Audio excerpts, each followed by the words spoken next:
Welcome to the Slop Farm. Enjoy the video. In this video, I will explain how to jump-start your Kia Stinger. First, gather essential safety gear such as gloves and eye protection. Next, carefully position the donor vehicle close to your Stinger, making sure they do not touch. Before handling any cables, confirm that both vehicles are completely turned off to prevent electrical surges or sparks. This initial preparation is crucial for a safe jump start. Now, let's connect the jumper cables. Take one red positive clamp and securely attach it to the positive terminal of your Kia Stinger's dead battery. Then, connect the other red positive clamp to the positive terminal of the donor vehicle's battery. Finally, attach one black negative clamp to the negative terminal of the donor vehicle's battery.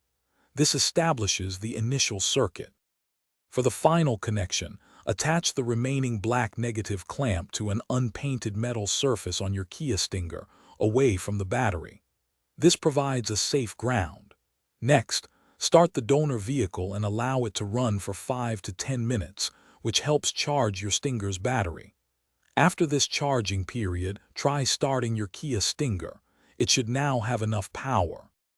Once your Kia Stinger starts, disconnect the cables in the reverse order of connection. Begin by removing the black negative clamp from your Stinger's metal surface, then the black from the donor, followed by the red from the donor, and finally the red from your Stinger. Drive your car for at least 20 minutes to fully recharge the battery.